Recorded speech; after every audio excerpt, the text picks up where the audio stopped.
स्वयं यमराज जी को बता रही हैं कि भूल करके भी ये श्री क्षेत्र है, इसमें जन्म लेने वाले 3 प्रकार से श्री क्षेत्र मुक्ति देता है। ध्यान से सुनिएगा। आज ही सुबह वो भाग दर्शन किया मैंने, और उसमें कहते हैं 3 रूप से श्री क्षेत्र मुक्ति प्रदान करता है। किन किन भावों से? पहला, महाप्रभु जगन्नाथ जी का दर्शन करने से। सबसे पहला तो उनका दर्शन ही है जिससे मुक्ति प्राप्त होती है। दूसरा, श्री क्षेत्र में, पुरी क्षेत्र में जन्म लेने से। यहां किसी व्यक्ति का यदि जन्म हो जाए तो उसकी मुक्ति निश्चित है। और तीसरा कहा, महाप्रसाद सेवन करने से। जो महाप्रसाद है उसका निर्माल्य या फिर महाप्रसाद सेवन किया हो और उसी के बाद ही यदि प्राण चले जाएं तो मुक्ति निश्चित है। तो धाम निवास, रूप दर्शन और प्रसाद सेवन, ये 3 प्रकार हैं श्री क्षेत्र में मुक्ति प्रदान करने के। इस प्रकार स्वयं लक्ष्मी जी बता रही हैं, स्वयं जैमिनी जी महाराज ऋषियों को वर्णन कर रहे हैं। इतना सुंदर महात्मा, हम तो अभी पढ़ ही रहे हैं पूरा। आज तो भूमिका थोड़ी सी कहेंगे, कल महाप्रभु जगन्नाथ जी के पूरे प्रादुर्भाव की कथा सुनाएंगे, आद्योपांत। कैसे ये दारू ब्रह्म यहाँ जगन्नाथपुरी में विराजे, स्कंद पुराण में जैसा लिखा है बिल्कुल वैसा। और क्योंकि परसों इनका जन्मोत्सव है, परसों महाप्रभु जगन्नाथ जी का जन्मोत्सव है, प्राकट्य उत्सव है, और उसी पर स्नान पूर्णिमा का कल परसों क्रम होगा। तो कल हम स्कंद पुराण से कथा का प्रारंभ करेंगे। पूरी कथा चाहे 3 घंटा लगे, 4 घंटे में, लेकिन वक्ता है ना, वक्ता का स्वरूप क्या है कि विस्तृत को भी सूक्ष्म कर दे और सूक्ष्म को भी विस्तृत कर दे, वो वक्ता का गुण है। तो वो गुण ठाकुर जी कृपा से थोड़ा बहुत आ गया है। तो 3 घंटा जितना समय लगेगा, कल पूरा पुरुषोत्तम महात्म्य सुनाएंगे। और महाप्रभु जगन्नाथ जी के पुरी में विराजमान होने तक की पूरी लीला, और उसके बाद स्नान पूर्णिमा का क्रम कैसे होता है सब कुछ बताएंगे। परसों कथा का क्रम तो नहीं है, लेकिन आप सबको सुबह 8-9 बजे तक यहाँ उपस्थित होना है। 8 बजे तक उपस्थित हो जाएं। 9, साढ़े 9 बजे यहीं पर प्यारे गिरधर लाल जी का स्नान होगा, जलाभिषेक होगा। अब यहाँ की स्नान पूर्णिमा में और वृंदावन की स्नान पूर्णिमा में थोड़ा सा अंतर है, वो मैं आज स्पष्ट करूंगा कि हमारे वृंदावन की स्नान पूर्णिमा क्यों होती है। ठाकुर जी का ज्येष्ठाभिषेक वृंदावन में किस भाव से होता है और यहाँ किस भाव से होता है, उसमें अलग अलग कथाक्रम है। प्यारे गिरधर लाल जी बहुत दिन बाद कथाओं में आए हैं, जगन्नाथपुरी आए हुए हैं।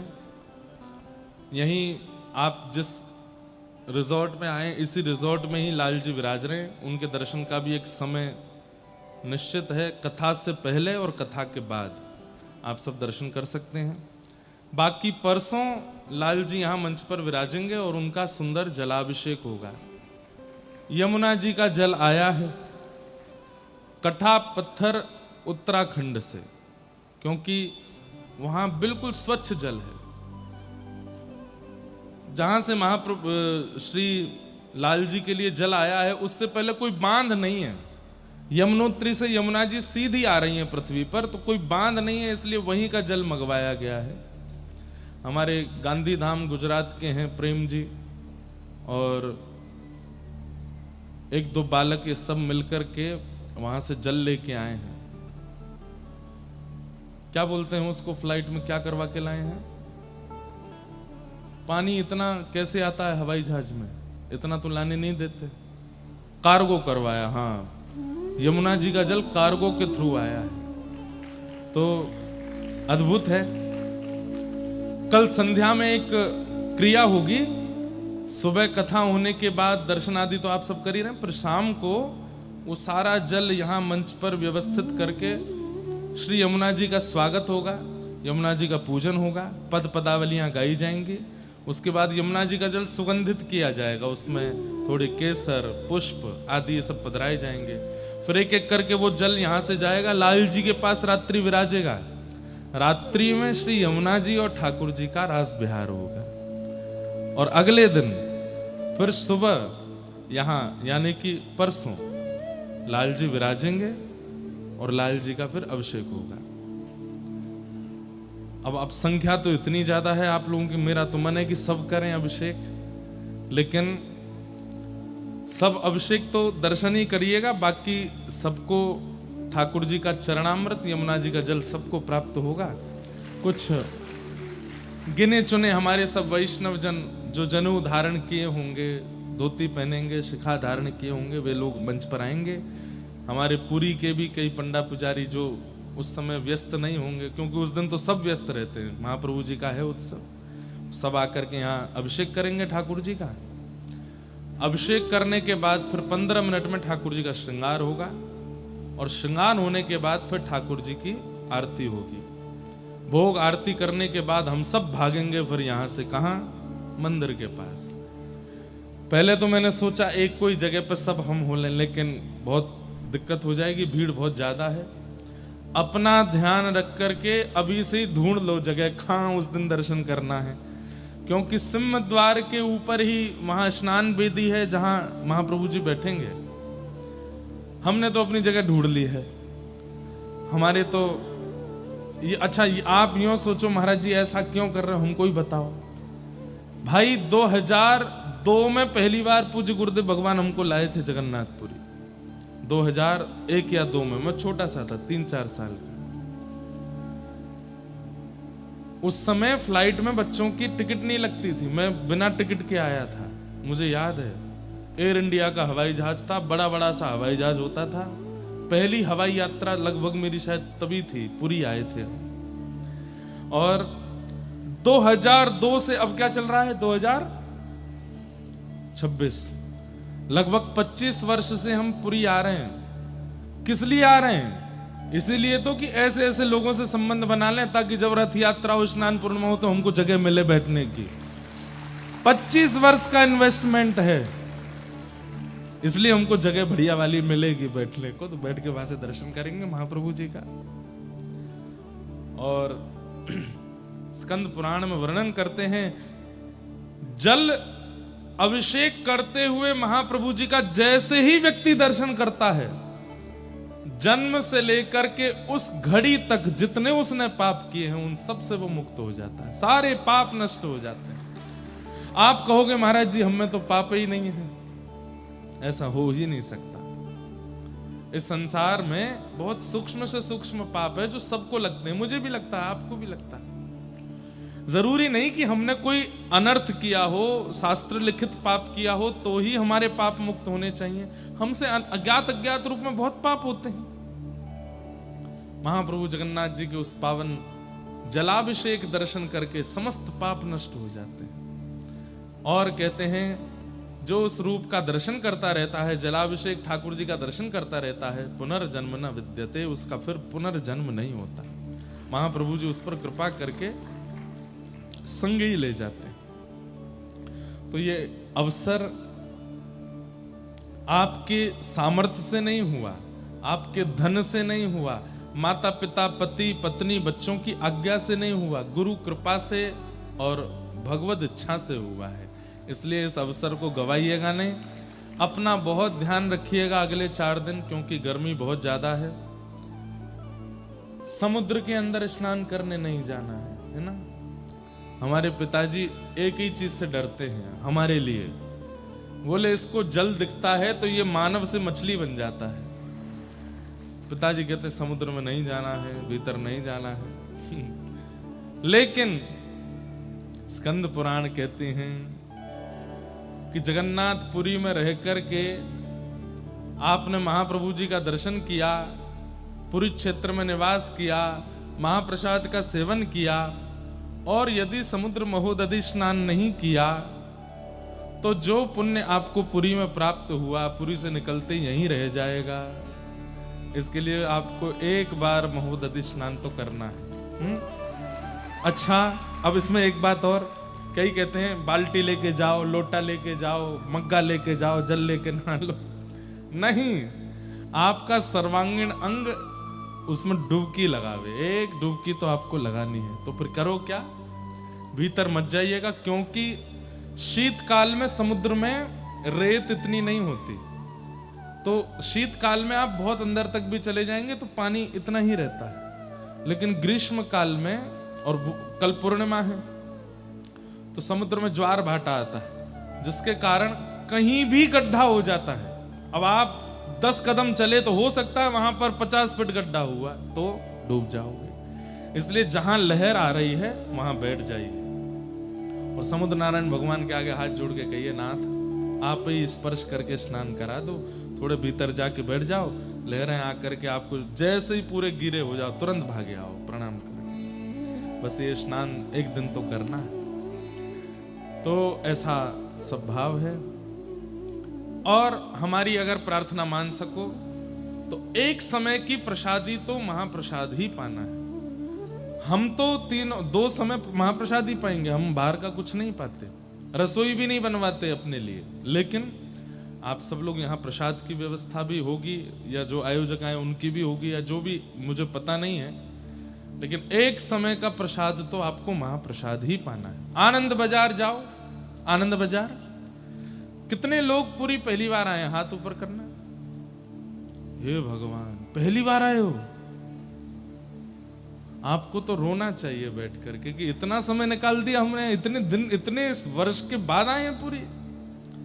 और क्यों? माधवदास जी जब आए थे, भगवान जगन्नाथ के परम भक्त श्री माधवदास, वे 21 या 22 वर्ष की अवस्था में आए थे पहली बार। 4 दिन तक रोते ही रहे। क्यों? कि मैंने 21 वर्ष लगा दिए महाप्रभु जी को देखने में, 21 वर्ष का समय लग गया। यहां तो भैया बहुत पहले ही आ जा। हमारे पिताजी, गुरु माँ गुरुदेव ने बड़ी कृपा की, जब होश भी नहीं था तब ले आए थे हमको पूरी, तब से ही महाप्रभु जगन्नाथ जी से जोड़ दिया। बहुत छोटी अवस्था में ही, पता नहीं पूज्य गुरुदेव को याद भी है कि नहीं, बहुत छोटा सा था, गोदी में ही रहता था, पैदल चलना आता था लेकिन चलते नहीं थे, लाडले लाला थे ना। तो उस समय पर पूरी आए थे और आज तक वो स्मृतियां हैं। मेरी सीट नहीं थी हवाई जहाज में, खड़े होके आया था माता जी के आगे ऐसे खड़े होके आया था, छोटा सा। एक दिल्ली की पूज्य गुरुदेव की एक शिष्या हैं, बहुत उम्र तो काफी नहीं, वो तो भगवत धाम ही पधार गई अभी, तो वो भी थी हमारे साथ। तो तब से महाप्रभु जी के पास आ रहे हैं, इसलिए खूब आनंद कीजिए, लेकिन अपना बहुत ध्यान रखिएगा। बहुत भाग दौड़ या कहीं भीड़ भाड़ वाले क्षेत्र में धीरे से थोड़ा ध्यान रख के जाइएगा, क्योंकि आप कथा सुनने आए तो कहीं ना कहीं हमारी जिम्मेवारी है आपकी सुरक्षा। समुद्र में बहुत भीतर मत जाइएगा, दोपहर में बहुत गर्मी में मत घूमिएगा, निकलो तो छतरी लेके जाना, हाइड्रेट रहना, पानी लेके चलना साथ में, क्योंकि यहाँ पसीना बहुत आता है तो पानी बहुत जल्दी खत्म होता है। आप सब अपना बहुत बहुत ध्यान रखिएगा। खूब प्रेम से हम लोग कथा का लाभ लेंगे, मधुर मधुर लीलाएं ठाकुर जी की सुनेंगे। कुछ प्रश्न मेरे पास आज आए हैं, इनका मैं थोड़ा यथाउचित उत्तर दे दूं। और देखिए कितना सुंदर दर्शन, एक बार बलैया लो इनकी। ये स्नान पूर्णिमा वाले दिन का ही दर्शन है। अभी कल तक कटक में कथा थी, वहां भी महाप्रभु जगन्नाथ जी का नित्य दर्शन। हमारे इतने बढ़िया मित्र हैं सब जगन्नाथपुरी के, ऐसा हमको अनुभव करा देते हैं जगन्नाथ जी का कि हम क्या कहें। तो कल तक कटक में कथा थी, वहां भी जगन्नाथ जी विराज रहे थे, रोज नया दर्शन होता था। किसी दिन अवकाश दर्शन होता, किसी दिन ठाकुर जी का स्वर्ण भेष, सोना भेष हुआ, ऐसे सुंदर सुंदर दर्शन हुए। ये ठाकुर जी के स्नान वेदी का दर्शन है। महाप्रभु जगन्नाथ जी जब स्नान वेदी पर विराजमान होते हैं तो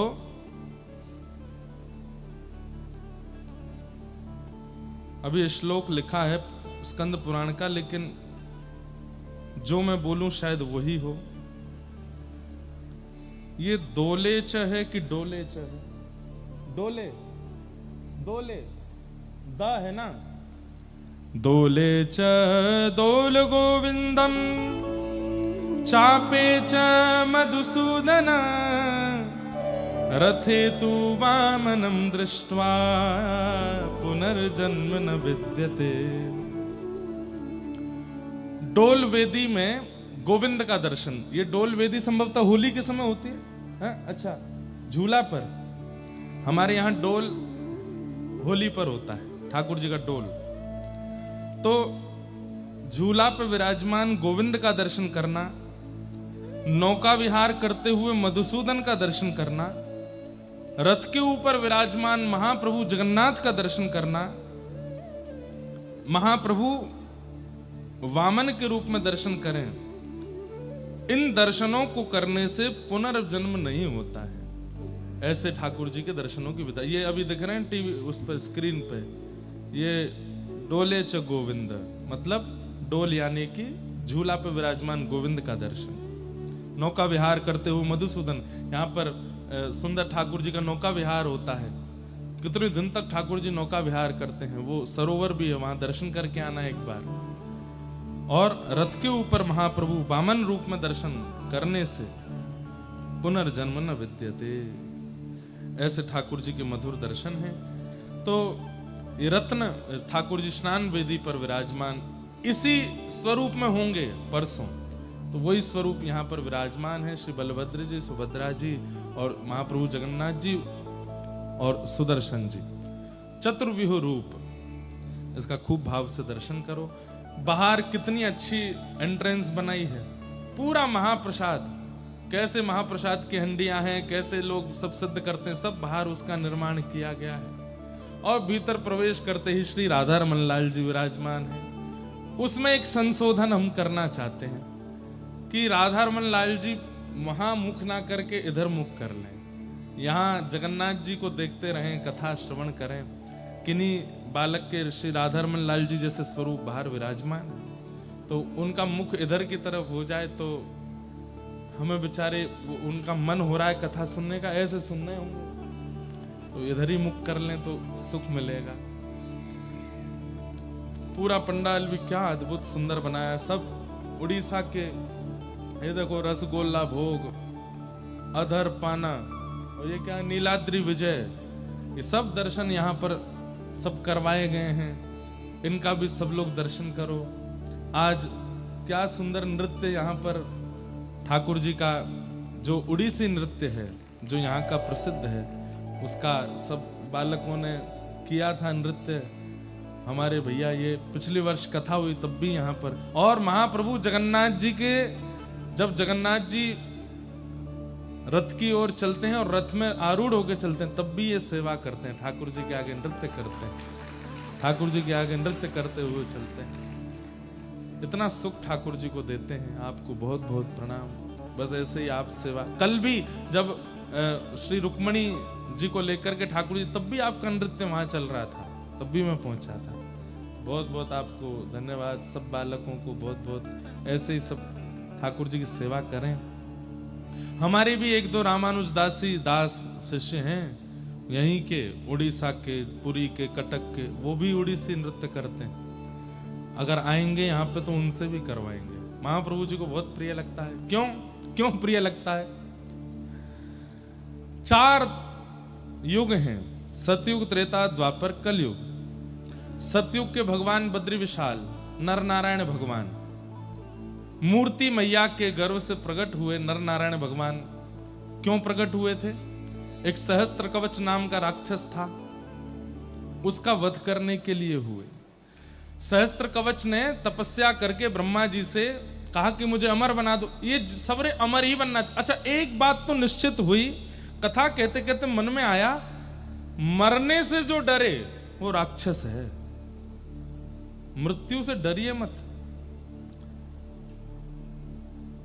देख लो आप उठा करके, रावण डरता था, कंस डरता था, किसी से नहीं डरते थे ये, बस मरने से। इनको मरना नहीं है।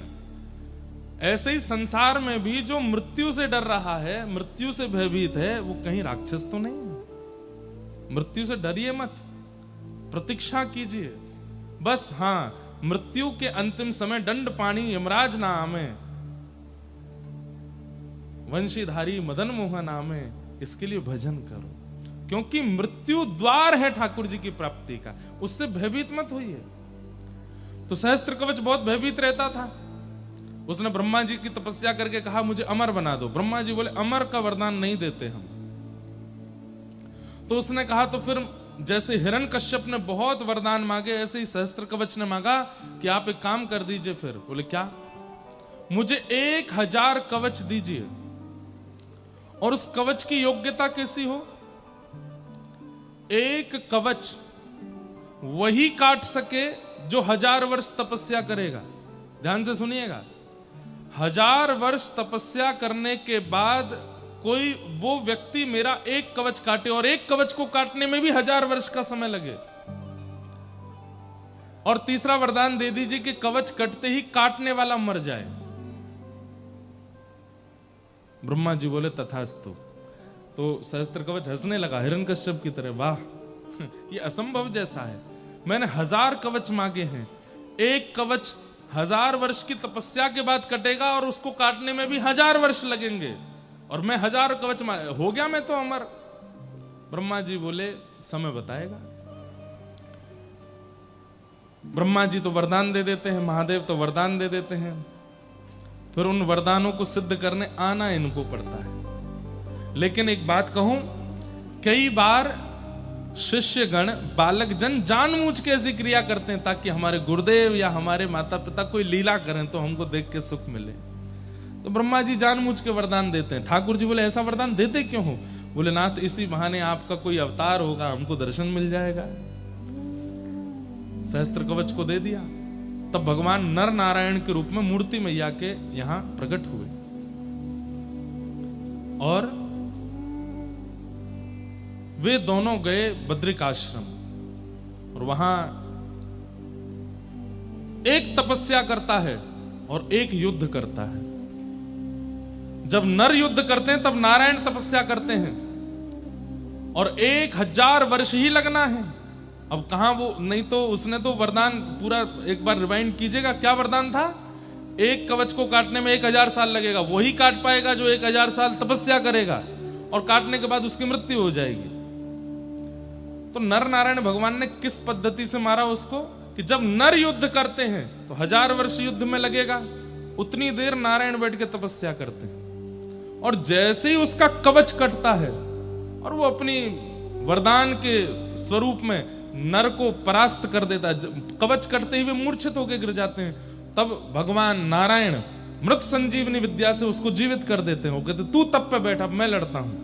फिर नारायण लड़ते हैं, उसका कवच काटते हैं, उतनी देर नर बैठ करके तपस्या करते हैं। जैसे ही नारायण मूर्छित होते हैं, मृत संजीवनी विद्या से उनको पुनः प्रकट करके आप बैठो तपस्या में, मैं युद्ध करता हूं। दोनों ने ऐसे युद्ध करते करते उसको शांति नहीं लेने दी। ऐसे वरदान का क्या फायदा? देखा जाए तो वो 9000 वर्ष तक लड़ता ही रहा, बैठ नहीं पाया शांति से। अरे व्यक्ति जब जेल हो जाती है ना तो 10-12 साल में ये सोचता है मुझे कोई रोग ही हो जाए, मैं मर ही जाऊं इससे अच्छा तो। लेकिन वो सहस्त्र कवच मर नहीं सकता। क्यों? वरदान है, 1000 कवच जब तक नहीं कटेंगे तब तक नहीं मरेगा। वरदान उल्टा पड़ गया उसके ऊपर, 9000 वर्ष तक युद्ध करता रहा, और नर नारायण उसको बैठने ही नहीं देते, श्वास, बल्कि नर नारायण आराम करते हैं। 1000 वर्ष युद्ध करने के बाद 1000 वर्ष तपस्या करते हैं, बैठ के सुख लेते हैं। एक कवच जब उसका रह गया, इतने के बाद भी उसने मृत्यु को स्वीकार नहीं किया, छुप गया। सूर्य नारायण के पास जाकर के जब छुपा, कालांतर में द्वापर युग में कुंती मैया ने सूर्य नारायण को जब प्रकट किया तब उन्होंने प्रसन्न होकर के एक पुत्र प्रदान किया, वही कर्ण। एक कवच रह गया था, उसको अर्जुन ने, नर की बारी थी मारने की, तो नर के रूप में अर्जुन आए और नारायण के रूप में कृष्ण आए और उसका वध किया। तो वही नर नारायण सतयुग के भगवान भद्र विशाल। वहां पर मंदिर के ठाकुर जी के दर्शन से भी फल है। 2 पर्वत जो नर नारायण है उनके दर्शन की ज्यादा महत्ता है। नर नारायण त्रेता के भगवान दक्षिण भारत में विराजमान श्री रंगनाथ। अब मुझसे किसी ने प्रश्न किया था मुक्तिनाथ में, बोले महाराज जी उत्तर में नारायण, पश्चिम में नारायण, पूर्व में नारायण, फिर दक्षिण में शिव क्यों? क्योंकि रामेश्वरम को दक्षिण का धाम मानते हैं। बात ऐसी है कि चारों दिशाओं में 4-4 धाम हैं, नारायण और शिव दोनों के। जैसे उत्तर में बद्री विशाल है और शिव का धाम केदारनाथ है, पश्चिम में नारायण का धाम द्वारिका है और शिव का धाम सोमनाथ, या फिर कहो वहीं द्वारिका में ही है एक शिव जी का स्वरूप है, दारुका बने, क्या नाम है, नागेश्वर। तो शिव का धाम पश्चिम में, पूर्व में जगन्नाथ जी नारायण का धाम और लिंगराज भुवनेश्वर के ये शिव धाम। ऐसे ही दक्षिण में श्री रंगनाथ ये नारायण का धाम है और शिव धाम रामेश्वरम है।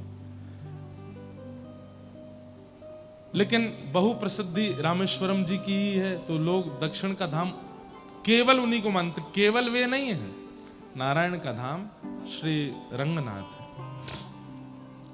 तो त्रेता में, सतयुग में बद्री विशाल, त्रेता में रंगनाथ और रामेश्वरनाथ, द्वापर में द्वारिकानाथ और नागेश्वर, और कलयुग में श्री जगन्नाथ धाम।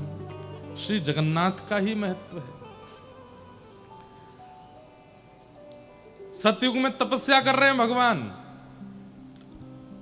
पूरे सतयुग तपस्या करने के बाद त्रेता में पौड़े हैं, आराम कर रहे हैं, लेटे हैं शेषनाग पर। द्वापर में उठ के खड़े हुए तो थोड़ा काम वाम देख रहे हैं, राजाधिराज महाराज द्वारिकाधीश शासन कर रहे हैं। और कलयुग में महाप्रसाद, केवल प्रसाद ही पा रहे हैं, सुबह से शाम तक केवल पाते ही रहते हैं। जगन्नाथपुरी प्रसिद्धि है, इतना बड़ी रसोई घर कहीं है ही नहीं, इतनी बड़ी पाकशाला पूरी दुनिया में नहीं है, केवल प्रसाद पाते हैं। इसलिए ये जगतनाथ भी हैं लेकिन जगन्नाथ भी हैं, पूरे विश्व के अन्न के नाथ भी हैं जगन्नाथ, प्रसाद पाते हैं। और यहां प्रसाद पाना ही सर्वोपरि है। ठाकुर भले विराजे हो उड़ीसा जगन्नाथपुरी में, हो ठाकुर भले विराजे हो, ठाकुर भले विराजे हो उड़ीसा जगन्नाथपुरी में, ठाकुर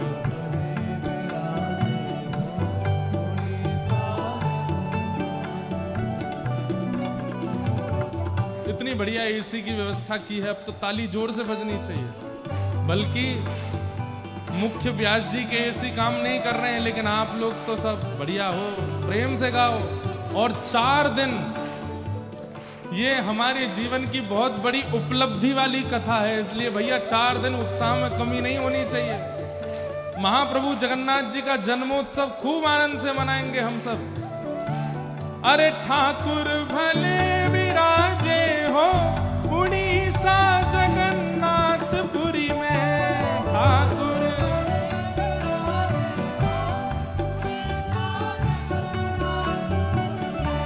अरे ठाकुर भले विराजे हो उड़ीसा जगन्नाथपुरी में,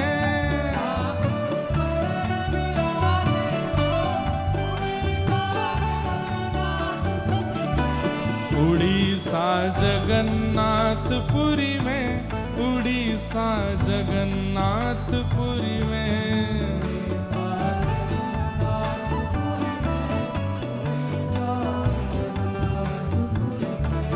उड़ीसा जगन्नाथपुरी में, उड़ीसा जगन्नाथपुरी में,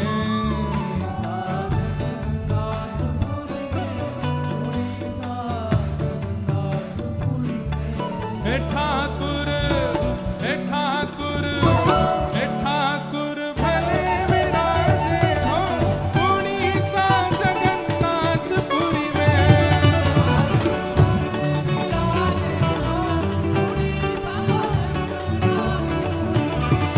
ठाकुर भले विराजे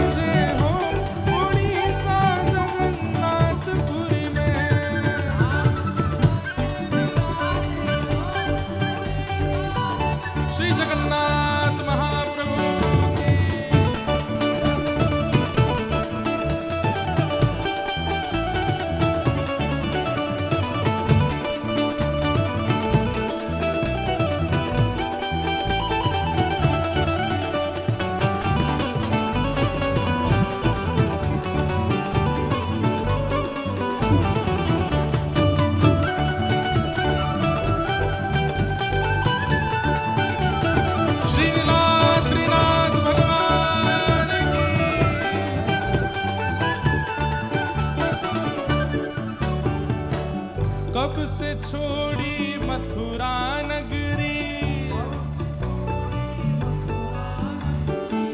कब से छोड़ी काशी हो, अरे झारखंड में आन विराजे। ये क्योंकि जिस काल में कबीरदास जी यहाँ आए उन्हीं का पद है। उस समय यहाँ खूब कांटे, खूब यहाँ आना बड़ा दुर्गम था, इसलिए कह रहे हैं कब से छोड़ी मथुरा नगरी, कब से छोड़ी काशी, झारखंड में आन विराजे, यहाँ वृंदावन के वासी हो, हाँ वृंदावन के वासी, हे ठाकुर, हे ठाकुर, हे ठाकुर भले विराजे हो उड़ीसा जगन्नाथपुरी में।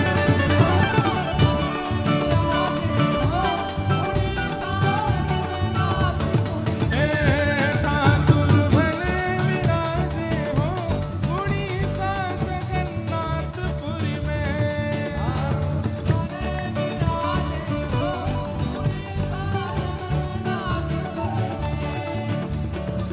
सतयुग छोड़ी मथुरा नगरी, सतयुग छोड़ी मथुरा, अरे द्वापर छोड़ी काशी हो, द्वापर छोड़ी काशी, कलयुग में तो आन विराजे, कलयुग में तो आन विराजे, कलयुग में तो आन विराजे, यहाँ वृंदावन के वासी हो, वृंदावन के वासी, हाँ वृंदावन के वासी हो, हे ठाकुर, ओ ठाकुर, हे ठाकुर भले विराजे हो उड़ीसा जगन्नाथपुरी में।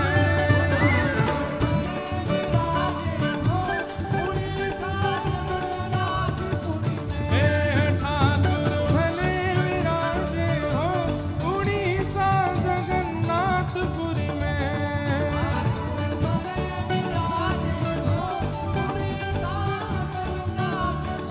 हे जय जय जगन्नाथ मेरे जगन्नाथ,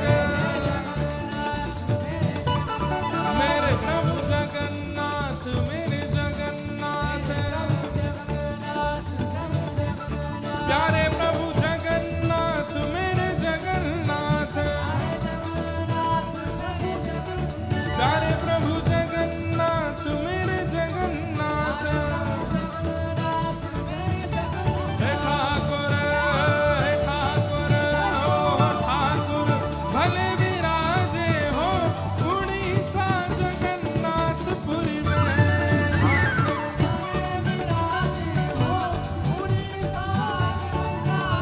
श्री जगन्नाथ महाप्रभु की बधाई हो।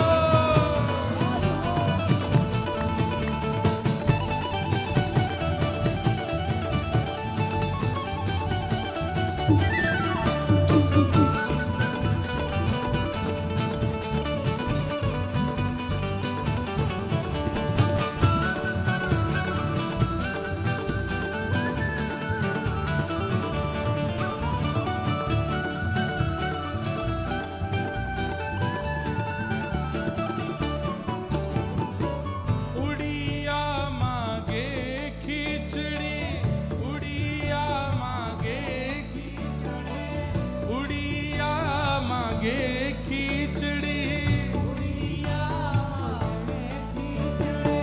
बंगाली मागे भात हो, बंगाली मागे भात हो, बंगाली मागे भात हो, हम तो मांगे दर्शन प्रभु जी, हम तो मांगे दर्शन प्रभु जी, हम तो मांगे दर्शन प्रभु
मस्तक सोहे हीरा हो, मस्तक बीच में बहन सुभद्रा सोहे, बीच में बहन सुभद्रा सोहे, बीच में बहन सुभद्रा सोहे, बीच में बहन सुभद्रा सोहे। आजू बाजू दो वीरा हो, आजू बाजू दो वीरा हो। वीरा मतलब दो भैया बैठे हैं, बीच में बहन जी बैठी हैं। बीच में बहन सुभद्रा सोहे, बीच में बहन सुभद्रा सोहे। और आजू बाजू दो वीरा हो, आजू बाजू दो वीरा हो। हाँ, आजू बाजू दो वीरा हो, आजू बाजू दो वीरा हो, आजू बाजू दो वीरा हो।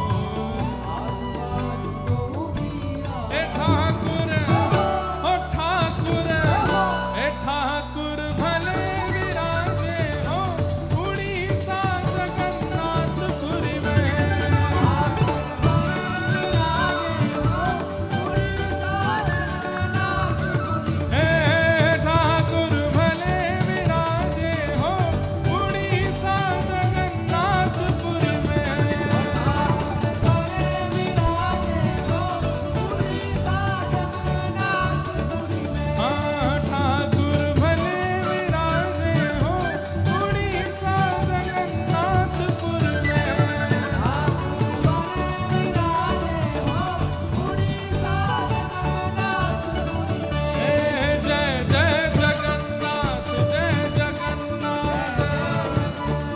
हो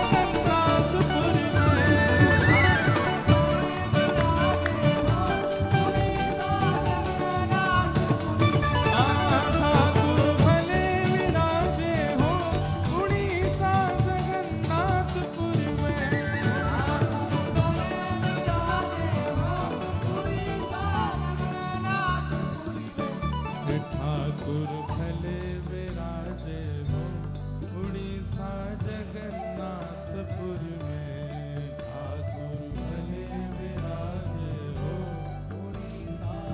श्री जगन्नाथ महाप्रभु। नील चक्र पे ध्वजा विराजे, नील चक्र पे विराजो, मस्तक सोहे हीरा हो, मस्तक बीच में बहन सुभद्रा सोहे, बीच में बहन सुभद्रा सोहे। आजू बाजू दो वीरा हो, आजू बाजू दो वीरा। अरे ठाकुर भले विराजे हो उड़ीसा जगन्नाथपुरी में।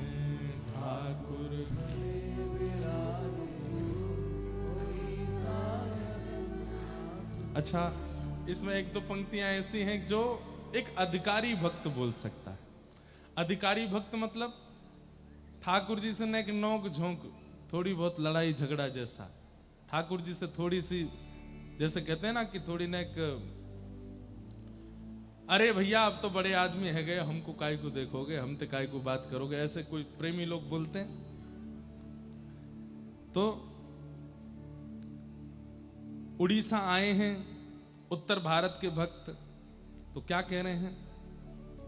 गांव गांव में बाग बगीचा, गांव गांव में बाग बगीचा, गली गली फुलवारी हो, गली गली फुलवारी हो। घर घर देखो केला नारियल, घर घर देखो। श्री महाप्रभु जगन्नाथ जी की एक भी सामग्री बिना नारियल के नहीं बनती है महाराज। सब में नारियल तो पड़ेगा ही पड़ेगा, उसी से ही महाप्रसाद सिद्ध होगा। घर घर देखो केला नारियल, और घर घर ठाकुर वारी हो, घर घर ठाकुर हो। और क्या कह रहे हैं? दो दो कोस पे हाट लगे हैं, दो दो 5 कोस पे चट्टी हो, 5 कोस पे चट्टी हो। चलते चलते पाम पिराने, चलते चलते पाम पिराने, शरीर हो गया मिट्टी हो, शरीर हो गया मिट्टी हो। 2-2 कोस पे हाट लगे, 1 कोस में 3 किलोमीटर, 2 कोस में 6 किलोमीटर। 6 किलोमीटर बाद कहीं छाया मिलती है, तब जाकर के न धूप से बच पाते हैं। 5 कोस पे चट्टी मतलब एक कोई शहर या फिर कोई एक जगह जहां कुछ खान पान की कोई व्यवस्था हो। पैदल आने वाले थे ना कबीरदास जी, तब उन्होंने लिखा है। और चट्टी चट्टी बनिया लूटे, चट्टी चट्टी बनिया लूटे, और लूटे फिरंगी हो, और लूटे फिरंगी हो। सिंह द्वार पे पंडा लूटे, सिंह द्वार पे पंडा लूटे, यात्री भय उदासी हो, यात्री वो तो नियम है।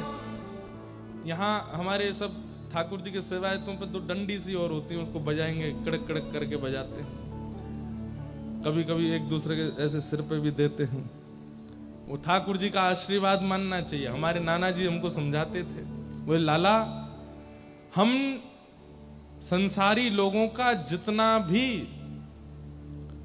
अनीति का धन है, जिससे हमारा संसार, व्यापार, व्यवहार, बुद्धि सब विकसित, सब नष्ट होने वाली है, जब हम धाम आते हैं तो ठाकुर जी वो सारा धन निकलवा लेते हैं। कोई अगर कंजूसी करता है तो उसका कुछ ना कुछ धन वो कहीं ना कहीं लग ही जाता है। इसलिए धाम में जितना धन जहां जहां लग रहा हो लगा देना चाहिए। कई लोग वीडियो बना देते हैं, हमसे इतना पैसा मांग लिया, पंडित जी ऐसा कह रहे हैं, पुजारी जी ऐसा कह रहे हैं। ठीक है, अपना बुद्धि विवेक रखो, लेकिन आपको स्वयं ही, हम वैसे कोई वैसी बात नहीं है लेकिन बता सकते हैं, बोल सकते हैं। जितनी क्षमता है, क्षमता 10 की गड्डी रखने की है, क्षमता 100 की गड्डी रखने की है, 500 की गड्डी, एक गड्डी रख के चलो, उसको बांटते ही चलो, जो दिखे उसको देते ही चलो। धाम में आकर के खूब दान पुण्य करो। क्यों? उससे क्या होता है, जो धन हमारी संपूर्ण कमाई में हमारा नाश करने वाला है वो धाम में ऐसे ही निकलता है, उसको निकाल देना चाहिए। उससे बुरा नहीं मानना चाहिए कि वो मांग रहे हैं, कर रहे हैं। अरे महाप्रभु जगन्नाथ जी के ये सब अंग रक्षक हैं, ये सब उनके सेवाधिकारी, सबको प्रदान करना चाहिए। तब कबीरदास जी कहते हैं, चलते चलते पाम थक गए और महाराज स्थिति ऐसी हो गई। लेकिन तभी सबसे बड़ी शांति, जब आप जगन्नाथपुरी आते हैं तो पहली शांति कब होती है बताओ? मतलब चाहे सफर की थकान हो, चाहे आपका शारीरिक पीड़ा हो, मानसिक पीड़ा हो, सबसे निवृत्त पहली बार आप कब होते हो बताओ? हैं? कैसे पता आपको? ये तो मुझे बताना था आपको। जैसे ही दूर से शिखर दिखाई देता है और नील चक्र दिखाई देता है, फ्लाइट कितनी लंबी थी, पैसा कितने खर्च हुए, कितनी थकान हुई, कितनी भागदौड़ हुई, सब भूल जाते। नील चक्र देखते ही उत्साह आ जाता है। कल सुबह बहुत जल्दी जल्दी वहां सब क्रम हुआ, कटक की कथा हुई, भयंकर गर्मी थी, हालत थोड़ी असहनीय सी हो रही थी। सुबह से कुछ पाया नहीं, 3 बजे जाके भोजन किया, फिर मिलने वाले लोगों से मिलते मिलते 6 बज गए। तो मैं रास्ते में सोचता आ रहा, मैंने कि अब मंदिर में भी बहुत भीड़ होगी, कैसे जाएं? और हम ऐसे नहीं जाते मंदिर, बिल्कुल यहाँ के पंडा पुजारियों की तरह पोशाक पहन के जाते हैं मंदिर, बिल्कुल जैसे यहाँ पे ठाकुर जी को वैसे ही देखना प्रिय है, अपने प्रियजनों को तो वैसे ही बन के जाते हैं। हमने कहा स्नान करेंगे, कपड़े बदलेंगे, बड़ा समय लगेगा, क्या करें। तो हमने फ़ोन करके एक भैया को कहा कि दर्शन हम कल जाएंगे, अब आज तो आराम करेंगे थोड़ा। सत्य घटना है। मेरे साथ गाड़ी में जो थे उनको पता भी, मैंने फ़ोन करवा दिया था कि अब जाने की स्थिति में मैं नहीं हूँ, मंदिर नहीं जा पाऊंगा, गर्मी भी बहुत है और मैं कथा नहीं कर पाऊंगा अगर ज़्यादा कुछ बीमार हो गया तो। जैसे ही नील चक्र दिखाई दिया है और करीब 8 किलोमीटर दूर से ही मंदिर दिख जाता है, मंदिर देखते ही, नील चक्र देखते ही इच्छा होने लगी चलें।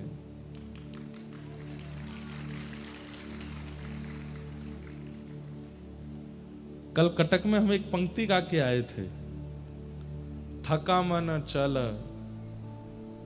चका नयन देखी व। यहां उड़िया वैष्णव कितने, हाथ ऊपर करना। आप सबको तो याद ही होगा, हैं? थका मन चल चका नयन देखी व, कितना अच्छा भाव है। तो जैसे ही नील चक्र दिखाई दिया, सारी जितनी पीड़ा थी, जितना थकान थी, सब दूर हो गई। आए, आकर के तुरंत स्नान किए, कपड़े पहने पहुंच गए।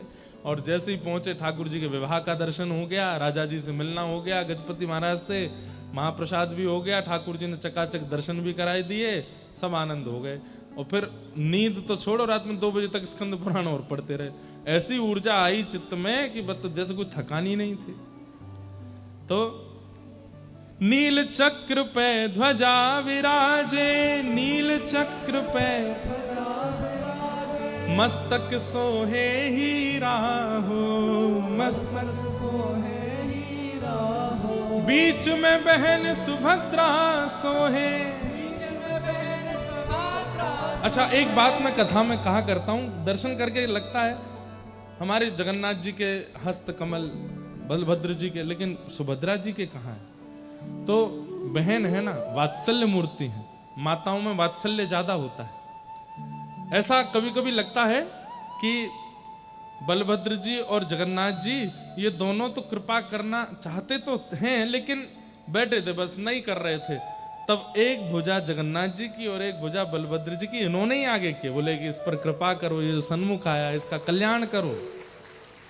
इसलिए सुभद्रा जी की जो दोनों भुजाएं हैं वो दोनों भैयाओं के ऐसे कमर पे है मानो, और ऐसे मानो आगे आगे बढ़ा रही हूं कि इस पर कल्याण करो, इसका उद्धार करो, ये जो सन्मुख आया है।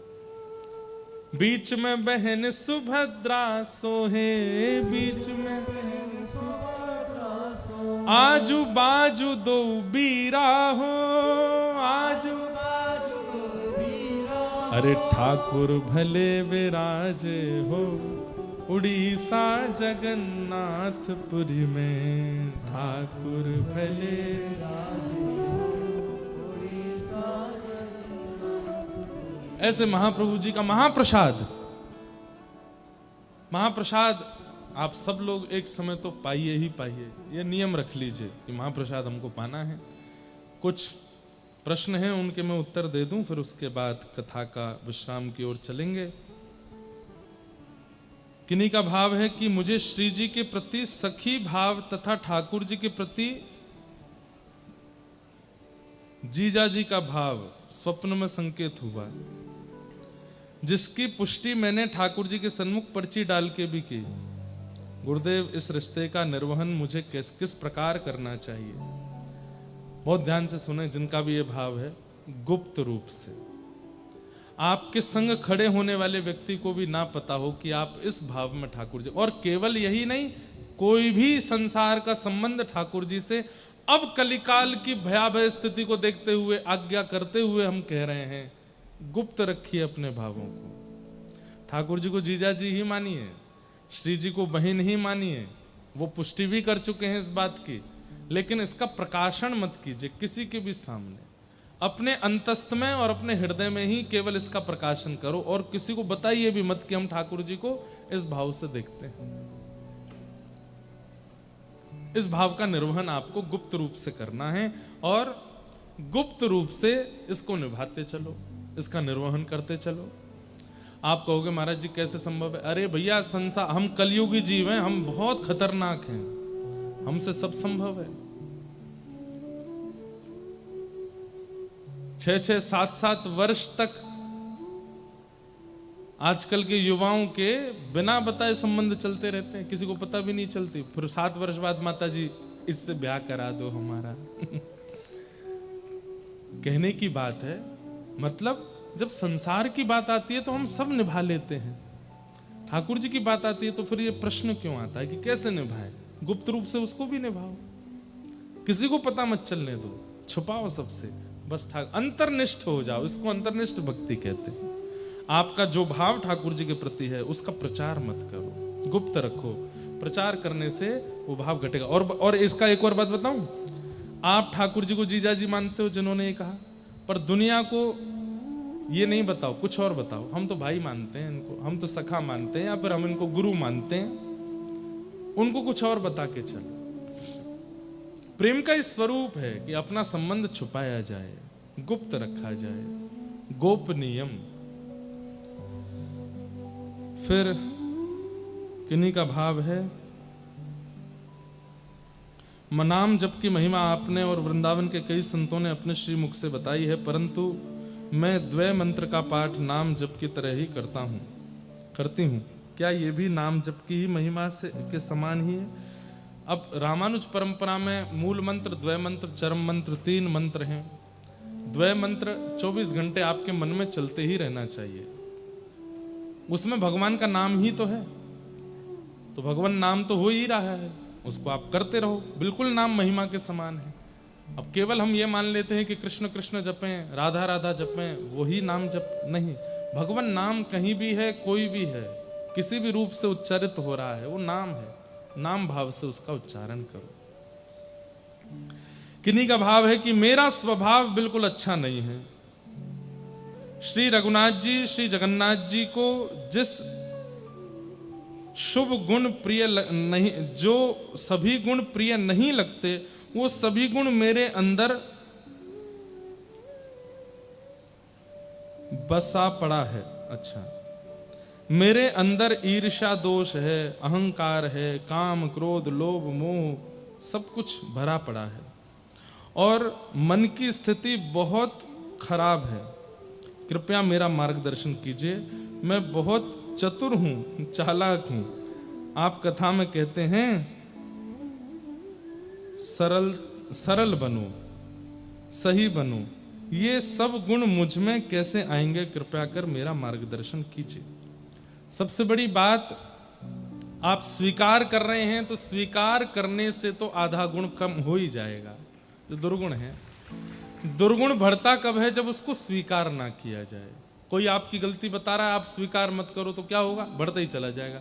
शरीर में कोई रोग हो गया, फोड़ा फुंसी हो गई, किसी ने टोका, ए भाई इसका इलाज कराओ, नहीं नहीं कुछ नहीं है, ठीक है ठीक है, एक दिन क्या होगा? बढ़ते बढ़ते बढ़ते बढ़ते बढ़ते इतना कि हाथ ही कटवाना पड़ गया। तो जब हम स्वीकार कर लेते हैं, दोष आधा तो तभी सही होने लगता है। आपने आज व्यास मंच से जगन्नाथ जी के सन्मुख स्वीकार किया है कि ये गुण मेरे अंदर हैं, नाथ कृपा करके, अवगुण हैं ये, गुण नहीं है, ये अवगुण मेरे अंदर हैं, तो आधे तो आज से ही ठीक होने लगेंगे। बाकी अपने अवगुणों को ठाकुर जी के सन्मुख नित्य कहा करो।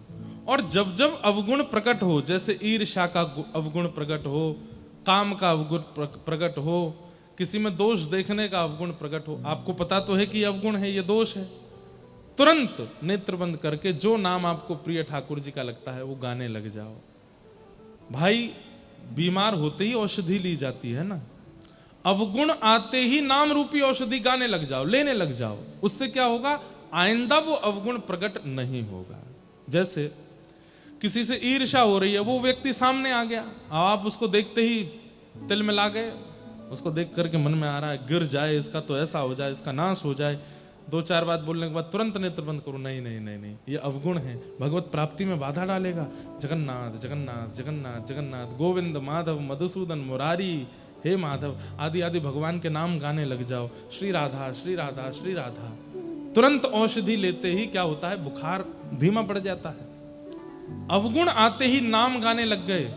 किसी ने मुझसे कहा, नाम जप करने का सबसे बढ़िया समय कौन सा है? जब अवगुण प्रकट हो तभी गाओ। जीभ ललचा रही है, क्यों? पानी पूरी खानी है, पानी बतासा खाना है, जीभ में बहुत तेज इच्छा प्रकट हो रही है। ये अवगुण तो नहीं है, लेकिन पानी पूरी ही खाते खाते जीव की इच्छा पूरी करते करते एक दिन वो मांसाहार तक करवा देती है। इसलिए थोड़ा उस पर शांति संयम करना जरूरी। जैसी इच्छा प्रकट हो तुरंत नाम गाने लग जाओ, भगवान नाम गाओ। जो मोहे राम लागते मीठे, गाओ जो मोहे।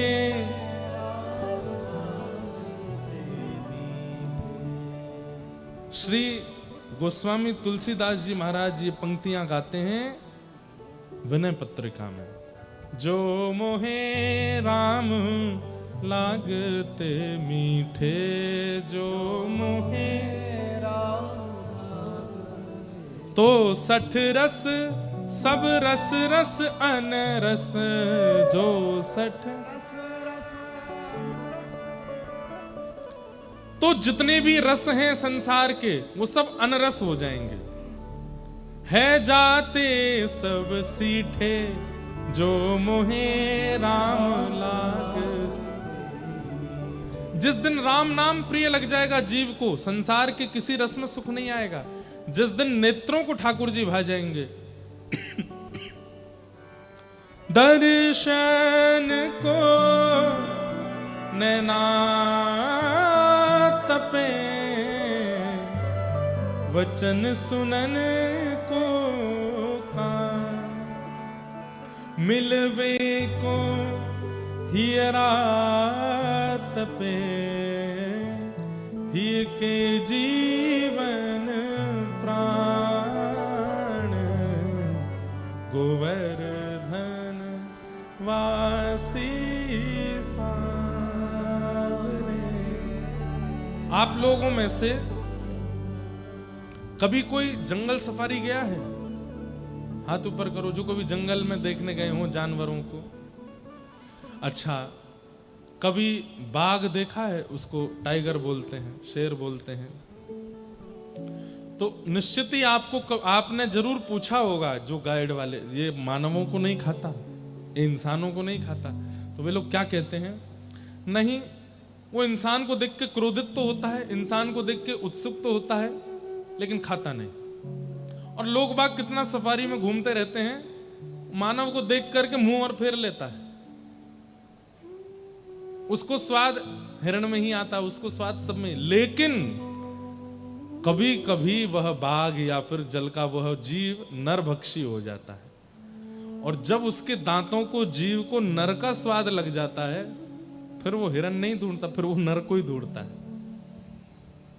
ऐसे ही हम संसारी लोग हैं, हमको बाह्य स्वाद ही आ रहा है अभी तक इनका स्वाद लगा नहीं है हमको। जिस दिन इनका स्वाद लग जाएगा ना, फिर बाहर का कुछ भी अच्छा लगेगा नहीं। फिर तो दर्शन को नैना तपे, वचन सुनन को कान, मिलवे को हियरा तपे। देखना भी इन्हीं को चाहोगे, सुनना भी इन्हीं को चाहोगे, मिलना भी इन्हीं से चाहोगे। अरे कहां तक कहें, भूख प्यास भी लगेगी, सामने रोटी रख दी जाएगी तो मन नहीं होगा, बोले पहले भोग लगा के लाओ, ठाकुर जी का प्रसाद पाना, सब कुछ ठाकुर जी का प्रिय लगने लगेगा। ऐसे ही ब्रह्म भोक्ता हो जाइए, ठाकुर जी के उपासक ऐसे बन जाओ कि उनकी स्पर्श की वस्तु ही प्रिय लगे और कुछ अच्छा ना लगे। तो आपने ये स्वीकार किया है कि आपके अंदर अवगुण है, जब जब अवगुण प्रकट हो तब तब नाम जप करिए। फिर आपने कहा गुरुदेव एक बार एक और विनती है आपसे, आप कृपा श्री रघुनाथ जी की भी पावन चरित्र कथा सुनाइए। सुनाएंगे। 11 से 17 जनवरी लाल जी का पावन उत्सव इस बार चित्रकूट धाम में राम कथा सुनाएंगे। सब लोगों को मानस जी लेकर के आना है, रामचरित्र मानस लेकर के कथा में बैठना है। जितने हजार वैष्णव आएंगे सबको आज्ञा दी जा रही है उस कथा के लिए। अभी उसका प्रचार शुरू नहीं हुआ है लाल जी के उत्सव का, इस बार जो चित्रकूट में होने वाला है। हमारा भाव है कि उसमें पारायण भी हो। सुबह के सत्र में ठाकुर जी की मंगला हो 5:30 बजे करीब, लाल जी की 5-6 बजे, और फिर उसके बाद लाल जी के सन्मुख बैठ करके रामचरितमानस का पारायण करें सब श्रोता बैठ के, हम भी बैठेंगे जितनी देर हो पाएगा।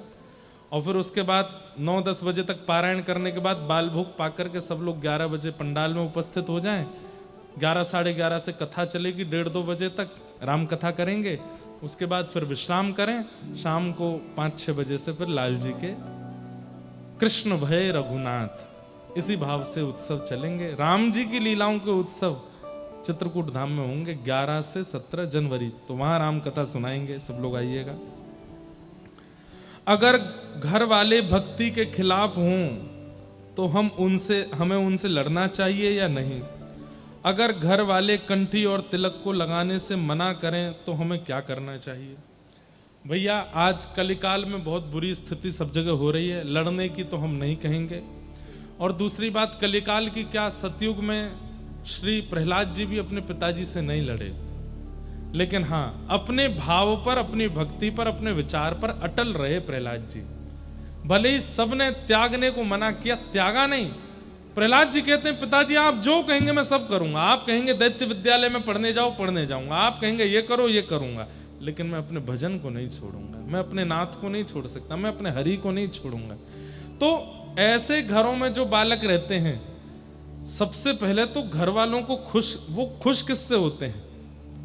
धन से होते हैं, आपकी उपलब्धि से होते हैं, आपकी जॉब से होते हैं, बिजनेस से होते हैं। वो करके पहले तो उनको खुश कर दो, उनको संतुष्ट कर दो। जब वो संतुष्ट हो जाएं तो उनसे कहना अब मुझे नहीं छेड़ना, आपको खुशी करने के मैं सारे पैतरने अपनाता रहूंगा, लेकिन मुझे भजन करने दो।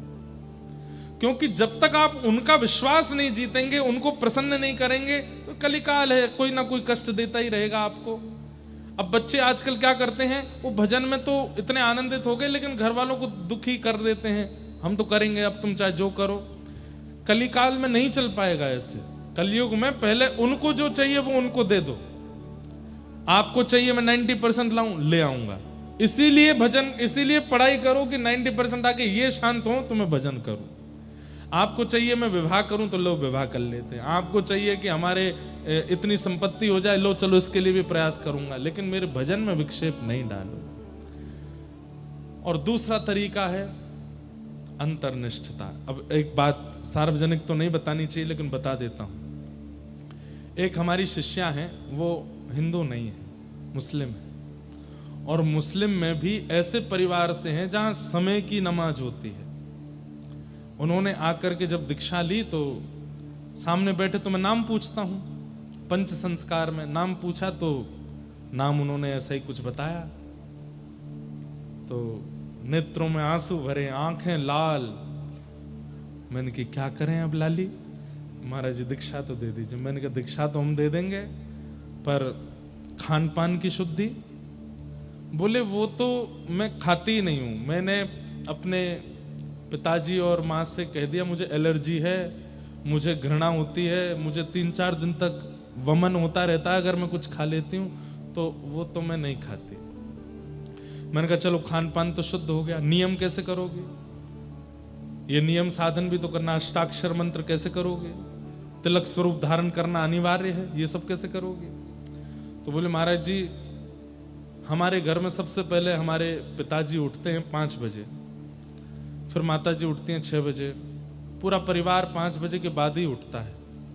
तो मैं ऐसी योजना बना लूंगी कि मैं 3 बजे उठ करके और नियम साधन एकांत में बैठ के कर लूं, और 4:30 तक मैं सो जाऊं, पिताजी उठें, उसके बाद वो, और उतनी देर में थोड़ा तिलक धारण कर लूं, बाकी पूरे दिन में जल का तिलक धारण कर लूं। मेरे तो हाथ पैर कहां पे, मैं करूं क्या इसको, क्या बोले? और भावना ऐसी कि बस आप दीक्षा दे दीजिए। जैसे साल बेग यवन कुल में उत्पन्न महाप्रभु जगन्नाथ जी के यहां पर मंदिर में गैर हिंदुओं का प्रवेश नहीं है। क्यों? अब कई लोग प्रश्न करते हैं कि जगन्नाथ जी इतना भेदभाव क्यों कर रहे हैं? अरे कल ही मैं कथा सुना करके आया, रक्तबाहु नाम का एक यवन, उसने कितना आक्रमण किया मंदिर तोड़ने के लिए। किसी काल में यवनों ने कोई कसर छोड़ी नहीं थी मंदिरों को बर्बाद करने के लिए, हमारे ठाकुरों को कष्ट पहुंचाने के लिए। इसलिए ये कड़े नियम बनाए गए थे कि भाई केवल हिंदू आएंगे भीतर और कोई नहीं आएगा। लेकिन ठाकुर जी मन में विचार करे, रसखान जैसे मेरे भक्त, ताज बेगम जैसे मेरे भक्त, सालबेग जैसे मेरे भक्त, जो बेचारे किसी कारण से गैर हिंदू कुल में जन्मे, उनका तो दोष नहीं, उनको दर्शन कैसे? इसलिए महाप्रभु जी बाहर आते हैं।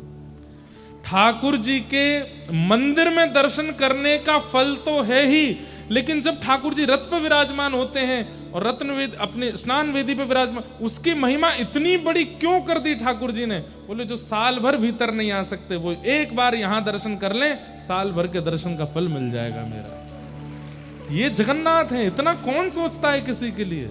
ठाकुर जी बाहर आके सबको दर्शन दे देते हैं। तुम नहीं आ सकते, मैं आता हूं ना बाहर, इसलिए मेरा दर्शन कर लो। और बल्कि उन लोगों के लिए कितना इजी है। अरे हिंदू वैष्णव कुल में उत्पन्नों को तो हर 2-3 महीने में जगन्नाथपुरी आना चाहिए, अनिवार्य है। उनके लिए ठाकुर जी ने कह दिया कोई बात नहीं, तुम एक ही बार आओ। कब? तो व्रत यात्रा हो तभी आना है ना, खर्चा भी कम होगा, पैसे भी कम लगेंगे, एक ही बार आओ, मैं ही बाहर आके मिलूंगा। अच्छा एक और बात, आप किसी बहुत बड़े व्यक्ति के घर गए, घर पहुंचे, घर पर जाकर के स्वयं आपको अपनी गाड़ी का गेट खोलना पड़ा, स्वयं बेल बजानी पड़ी, स्वयं गेट खोल के भीतर जाने पड़े, फिर उसके बाद वेट करना पड़ा, किसी ने आकर के फिर अंदर ले जाकर के आपको उनसे मिलाया। एक तो है ये मिलना, और एक आप किसी के घर गए और वो व्यक्ति बाहर द्वार पे ही खड़ा है आपकी प्रतीक्षा में। दोनों में विशेष कौन सा है? आप भीतर जाके दर्शन करके आए वो, कि वो व्यक्ति ही बाहर आ गया, वो कौन सा विशेष है? वो व्यक्ति बाहर आ जाए वो ना। तो महाप्रभु जगन्नाथ जब बाहर आते हैं उस समय उनका दर्शन जिन जिन वैष्णवों को होता है वो विशेष है ना। ठाकुर जी बाहर ही खड़े, बताओ, हमें श्रम ही नहीं करना पड़ रहा अंदर जाने के लिए।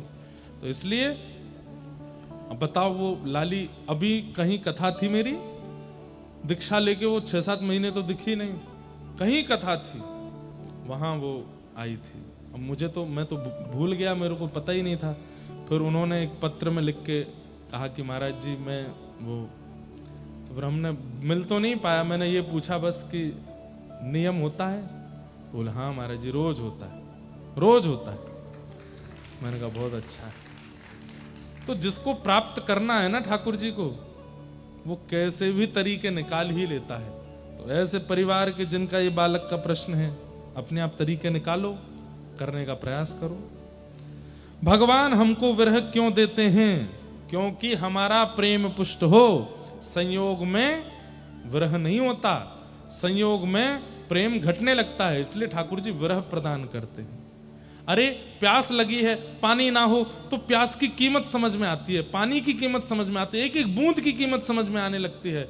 भूख लगे, अन्न ना मिले तो एक एक अन्न की, अरे कूड़े में भी अगर अन्न पड़ा होता है तो मन में आता है राम राम, इतना बर्बाद कर रहे हैं लोग, हमको खाने को नहीं मिल रहा।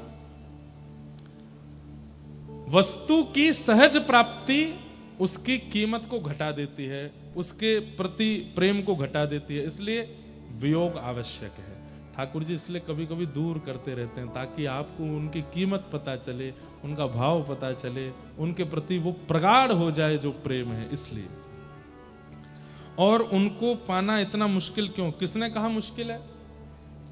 बिल्कुल मुश्किल नहीं है। ठाकुर जी को पाना मुश्किल नहीं है, पर हमारी तत्परता नहीं है उतनी, इसलिए हम ठाकुर जी को नहीं पा पा रहे।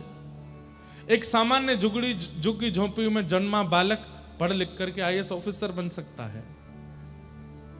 हम घरों में रहने वाले ठाकुर जी को प्राप्त क्यों नहीं कर पाते? क्योंकि लगन नहीं है, वैसी उत्सुकता नहीं है, वैसी इच्छा नहीं है, वैसी चाह नहीं है, वैसी तड़प नहीं है हमारी, इसलिए ठाकुर जी को पाना मुश्किल लगता है। मुश्किल नहीं है, वैसे व्याकुल हो जाओ, मिल जाएंगे ठाकुर जी। उनके दर्शन आसानी से क्यों नहीं हो पाते? अब मैं क्या बोलूं, इस आसान क्या होगा कि ठाकुर जी बाहर आके बैठ जाते हैं, और क्या चाहिए बताओ? घर आमे आपके, टिंग टोंग बेल बजाओ, मैं जगन्नाथ दर्शन देने आया हूं, और क्या चाहिए आपको? अरे बाहर आके बैठ जाते हैं, रथ में आके आरूढ़ हो जाते हैं, अब तो लाइव टेलीकास्ट होता है, घरों में दर्शन हो जाते हैं, और क्या चाहिए? इनसे आसान तो दुनिया में कोई है ही नहीं है। अरे चिंता होनी चाहिए हमको कि हम लायक भी नहीं है इनके सामने जाने के, लेकिन फिर भी द्वार बंद नहीं होता हमारे लिए, खड़े रहते हैं दर्शन देने के लिए। लोग बाग 2 घंटे लाइन में खड़े हो जाते हैं तो वीडियो बना देते हैं, मंदिर प्रशासन की व्यवस्था बिल्कुल बेकार है, ये है, 2 घंटे से हम लोग तप रहे हैं। 1000 वर्ष से ऐसे ही खड़े हैं ठाकुर जी, पलक भी नहीं झपकाते, हिलते डुलते भी नहीं है आपको देखने के लिए, लेकिन कभी शिकायत नहीं करते। कभी भगवान ने आपके यहाँ शिकायत भेजी हो, हैं हमारे साथ ऐसा होता है, पूरे खड़े रहते हैं, कुछ नहीं कहते। तो इसलिए शिकायतें थोड़ी बंद कर दो। इस प्रकार ये कुछ प्रश्न थे, सबका समाधान आज के इस भाव में हुआ। महाप्रभु जगन्नाथ जी पावन उनके स्नान पूर्णिमा के अवसर पर हम लोग आए हैं। आप लोग खूब भाव से महाप्रसाद सेवन करो, ठाकुर जी का मंगल दर्शन करो। और कल हम लोग पूरे जगन्नाथ जी के प्राकट्य की कथा सुनेंगे और फिर कल यहाँ ठाकुर जी का नंदोत्सव भी मनाएंगे कथा में, क्योंकि परसों ठाकुर जी का जन्मोत्सव है। तो कल कथा सुन करके जब जगन्नाथ जी प्रकट होकर के श्री मंदिर में विराजेंगे, ये प्रसंग आएगा, उसके बाद एक दो बधाई हमने लिखी हैं, कल उन बधाइयों को यहीं उद्घाटित करेंगे और खूब आनंद के साथ कल जगन्नाथ जी का मंगल प्राकट्य दिवस हम लोग कथा में मनाएंगे और उत्सव के रूप में परसों मनाएंगे। कल कथा का समय बंधुओं 10 बजे से है। हमारी प्रार्थना आज तो थोड़ा विलंब हुआ, लेकिन कल से आप लोग 9 बजे ही आ जाना। 9 बजे आकर के बाल भोग करके यहाँ विराज जाना। 10 साढ़े 10 के बीच में कथा प्रारंभ होगी, 1-1:30 बजे तक कथा का क्रम चलेगा। खूब विस्तार से हम लोग कल ठाकुर जी की एक एक विषय की जानकारी कल कथा में श्रवण करेंगे। नीलाचल धाम की महिमा, श्री महाप्रभु जगन्नाथ, सुभद्रा, बलभद्र जी, और ये चतुर्व्यूह हैं, बगल में सुदर्शन जी भी हैं। उनके बिना दर्शन किए दर्शन पूर्ण नहीं माना जाता। आप में से कई लोग हो सकते हैं 15 बार आए होंगे, लेकिन 3 को ही देख के निकल गए। जब तक इनका दर्शन नहीं होता सुदर्शन जी का, तो ये चतुर्व्यूह पूर्ण जो ब्रह्म दारू हैं, पूर्ण दर्शन इनका नहीं होता। इनका दर्शन भी मानना करना है। अब गरुण स्तंभ के पीछे से कभी कभी दिखते तो हैं नहीं है जो हमारे सुदर्शन जी, तो फिर क्या करें? बोले सुदर्शन जी का केवल भाव रख लो कि मध्य वहां पर सुदर्शन जी विराज रहे हैं, बाहर आकर के नील चक्र का दर्शन कर लो, तब दर्शन पूर्ण माना जाता है। महाप्रसाद का अपमान मत कीजिएगा। फर्श पे बैठ के, सोफा पे बैठ के, दरी चद्दर चटाई पे बैठ करके महाप्रसाद नहीं पाना है। नीचे बैठ के पाना है, कोरे जमीन पर पाना है, पत्तल में और केले के पत्ते पे ही पाना है, थाली में नहीं पाना है। जो लोग नीचे नहीं बैठ सकते उनके लिए है कि वो ऊपर बैठ के पा लें, बाकी नीचे बैठ के पाना बिल्कुल जमीन पर, और उतना ही पाना है जितना आप पा सको, एक तिनका भी छोड़ना नहीं। आपके महाप्रसाद की पत्तल उसको कोई देखे तो ये सोचे कि नई है, इसमें तो कुछ हुआ ही नहीं है, ऐसे पूरा मतलब बिल्कुल जो है हाथ से सब विराजमान करो, साक्षात गोविंद हैं। जितने कण महाप्रसाद के आपके सन्मुख हो, सबके प्रति भाव रखो कि ये सब जगन्नाथ जी हैं, सब मेरे भीतर जाकर के मुझ में भक्ति का वर्धन करेंगे। भक्ति वर्धन की भावना से ही महाप्रसाद का सेवन करो, आप फिर अनुभव करेंगे प्रेम बढ़ गया, भक्ति बढ़ गई, भावना बढ़ गई, महाप्रसाद की कृपा होगी। महाप्रसाद का अपमान मत कीजिएगा और यहाँ धाम वासियों का खूब सम्मान करो, खूब प्रणाम करो, खूब सबको प्रेम प्रदान करो। इस प्रकार से आगे के क्रम में हम चलेंगे। आज पूज्य गुरुदेव भगवान हम सबके मध्य में विराज रहे हैं। आप बड़ी कृपा करके कटक की कथा में और यहाँ की कथा में पधारे। आज आप वापस प्रस्थान कर रहे हैं क्योंकि 2-3 दिन बाद फिर विदेश यात्रा पर आप निकल जाएंगे। आज पूज्य गुरुदेव भगवान का भी परम सानिध्य हमको प्राप्त हुआ। मैं कहा करता हूं कि महाप्रभु जगन्नाथ जी का दर्शन आचार्य, गुरु, वैष्णव और ब्रजवासी इनके साथ करना चाहिए। हमारे मंदिर के वैष्णव जन ही हमको लेके जाते हैं। बोले आपको, मैंने कि आप तो पुरी के ही हो, बोले फिर भी आपके पीछे खड़े होकर दर्शन करेंगे जगन्नाथ जी के। क्यों? बोले महाप्रभु जगन्नाथ जी प्रियजनों को देखते हैं और प्रियजनों के पीछे जब हम खड़े होते हैं तो दृष्टि हम पे भी पड़ जाती है, वो हमको भी देख लेते हैं। तो आप सब वैष्णव ही हो, एक दूसरे का हाथ पकड़ के जाया करो और उसको आगे करके उसके पीछे से दर्शन करो। बोले जय जय, ये आपका परम भक्त है, ये आपका परम उपासक है, इसको देख लीजिए और इस पर जब दृष्टि पड़े तो नेक्स्ट चीज हम पे भी डाल लीजिए। इस प्रकार से महाप्रभु जी का दर्शन करो, खूब आनंद कीजिएगा। 4 दिन तक ना रोना, ना परेशान होना, ना टेंशन में आना, ना दुखी होना, बिल्कुल सब चीजों को तिलांजलि देकर के खूब मगन होकर के जगन्नाथ चक्कानैन, जगन्नाथ चक्कानैन, नीलाचल वारे तू न संभाले तो हमें कौन संभाले।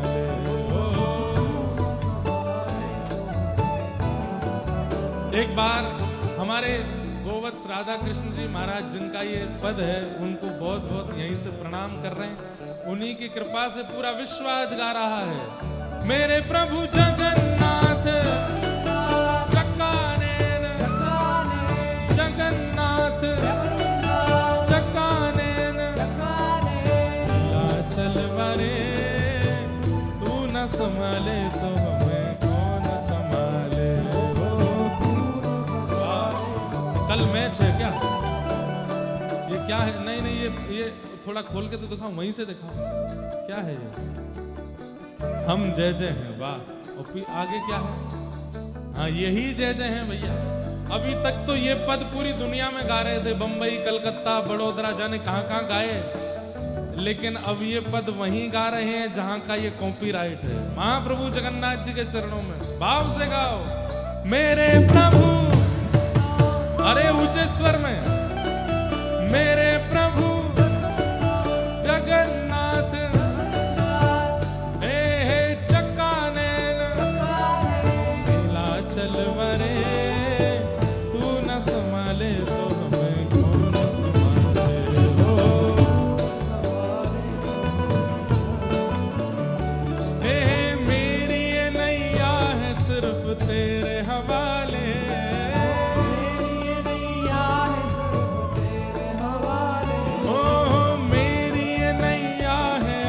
तेरे हवाले,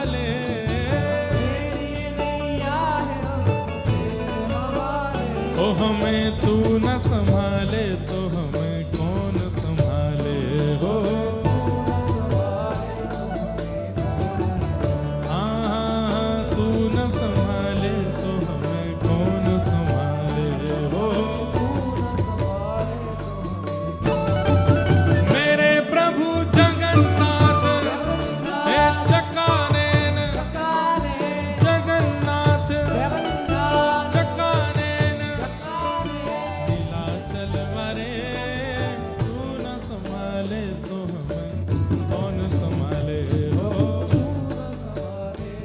अच्छा,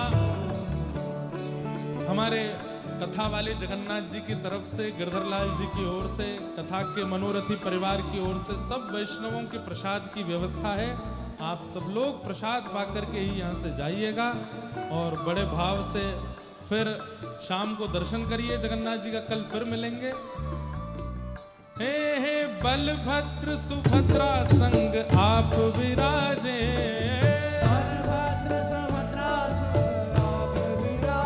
हे बलभद्र सुभद्रा संग आप विराजे,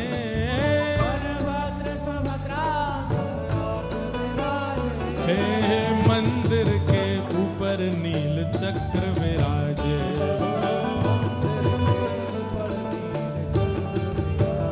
हाँ मंदिर के ऊपर नील चक्र विराजे हो।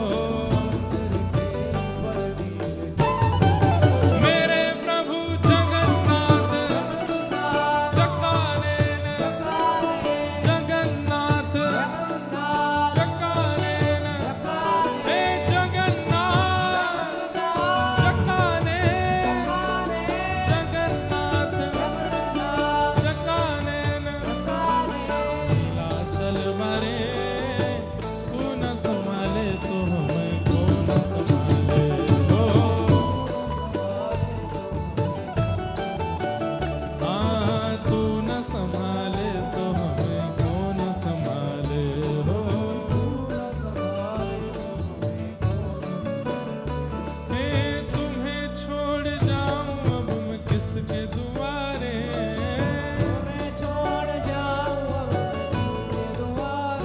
हे तुम्हें छोड़ जाऊं अब मैं किसके दुआरे,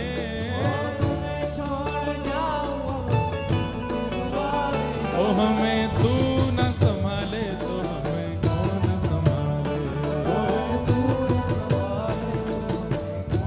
अब एक प्रयोग करके देते हैं, हम गवाते हैं आपसे जगन्नाथ चक्कानेन नीलाचल, आप गवाओ, हम पीछे गाएंगे। गाओ, नहीं नहीं, ताल में गाओ, ताल में। मेरे प्रभु जगन्नाथ, हमसे गवाओ, मेरे प्रभु जगन्नाथ चक्कानैन।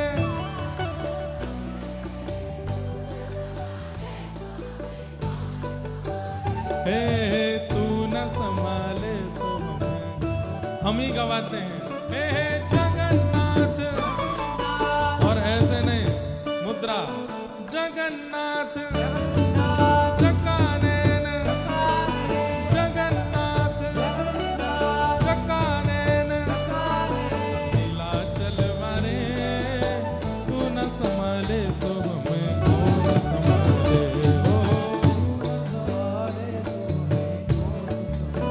ये देखो हमारे द्वारिका के भी आए हैं, अर्चन जी आए हैं, द्वारिकापुरी भी आ गया है जगन्नाथपुरी में। जगन्नाथ जगन्नाथ हे जगन्नाथ चक्कानैन, जगन्नाथ चक्कानैन, नीलाचल मारे तू न संभाले तो हमें कौन संभाले।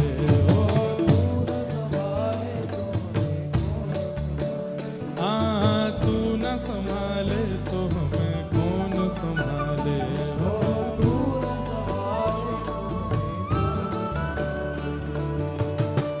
बलभद्र और सुभद्रा संग विराजे ब्रज के नाथ।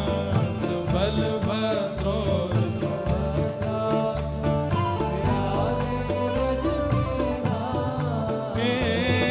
रथ आरूढ़ भये नंद नंदन, रथ आरूढ़ भये नंद नंदन, रथ आरूढ़ भये नंद।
नाथ नाथ नाथ मेरे नाथ जगन्नाथ,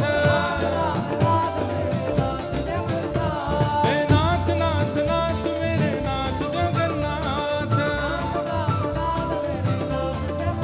हे नाथ नाथ नाथ मेरे नाथ जगन्नाथ,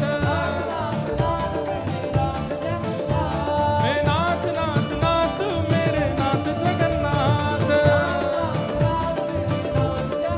हे नाथ नाथ नाथ मेरे नाथ जगन्नाथ। जगन्नाथ जगन्नाथ जगन्नाथ रक्ष मां, महाबाहु महाबाहु महाबाहु पाहि मां। जय जय श्री राम, जय जय श्री राम, जय जय श्री राम। पूछरी के लौटा की हो प्यार। क्या बात है बंसी वारे। श्री जगन्नाथ महाप्रभु की आप सबको खूब खूब जय श्री कृष्ण, जय सिया राम, जय श्रीमन नारायण, जय जगन्नाथ, जय जगन्नाथ, जय जगन्नाथ। खूब आनंद से कल पुनः मिलेंगे सुबह 9 बजे। आप लोग स्थान ग्रहण करें, 10 बजे से कथा का आनंद लेंगे। महाप्रभु जगन्नाथ जी का खूब पावन दर्शन करो, महाप्रसाद सेवन करो। सबको जय श्री कृष्ण, जय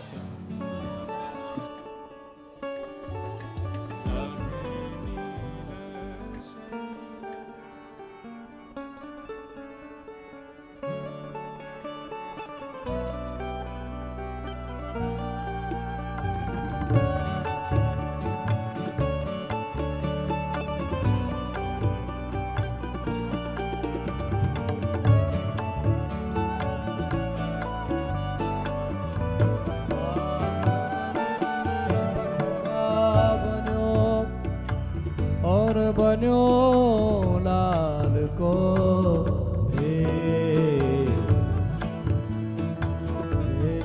कुंज बिहारी लाल की सखी गौर आरती।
ब्रज जन को नवनीत खवैया देखत ही मन लेत बनैया अब इनको अपनो कर लीजे अपनो जन्म सफल।